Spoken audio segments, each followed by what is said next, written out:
شد ز خون و فریاد ایران جاویدان، دشتیم بد نهاد دیو سرشت تا خط شود ویران، سبز شد ز خون و فریاد. ندای سبز آزادی را میشنوید.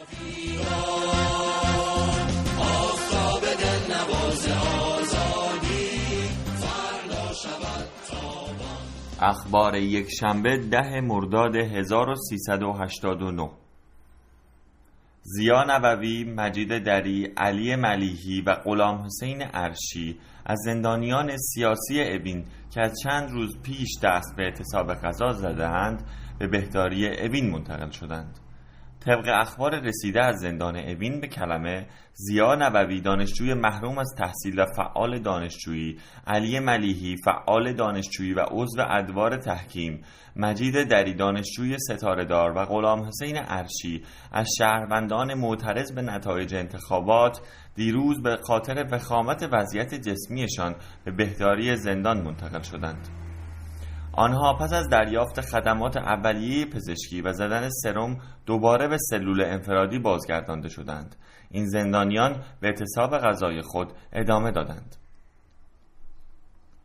پرونده محمد صابر عباسیان به شعبه 2 دادگاه انقلاب ارسال شد.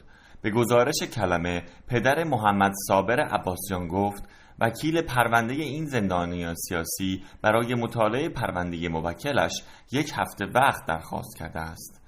به گزارش پدر این زندانی سیاسی، وکیل محمد صابر عباسیان روز 4 شنبه ملاقات حضوری داشته است.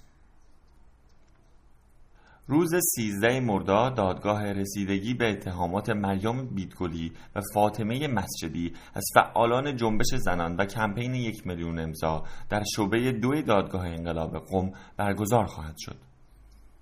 به گزارش جرس، اتهامات مطرح شده در دادخواست اقدام علیه امنیت ملی از طریق عضویت در گروه برانداز کمپین 1 میلیون امضا و تبلیغ علیه نظام است.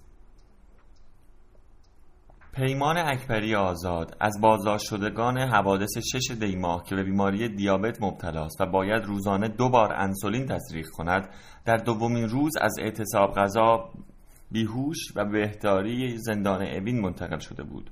به گزارش خبرنگار رهانا، این زندانی سیاسی در 7مین روز از اعتصاب غذا و در پی وخامت وضعیت جسمانی به بیمارستانی خارج از زندان اوین منتقل شده است.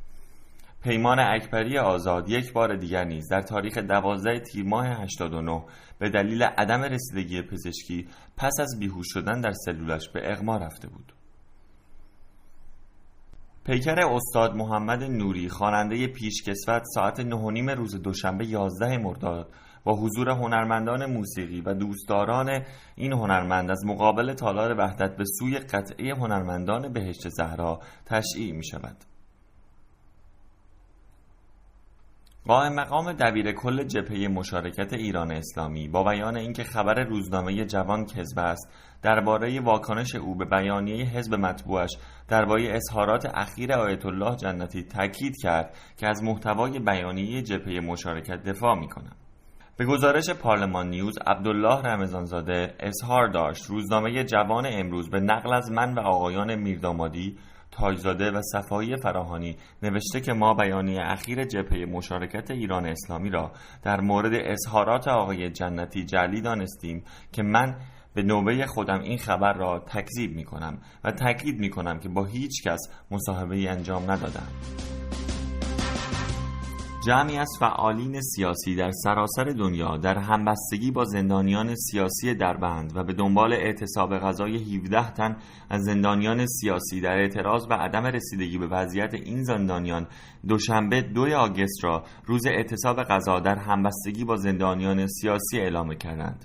لذا از همه دوستان خواهشمندیم که در حمایت از عزیزان دربند به این اعتصاب غذا بپیوندند و در جهت نشر هرچه بیشتر این اعلامیه بکوشند.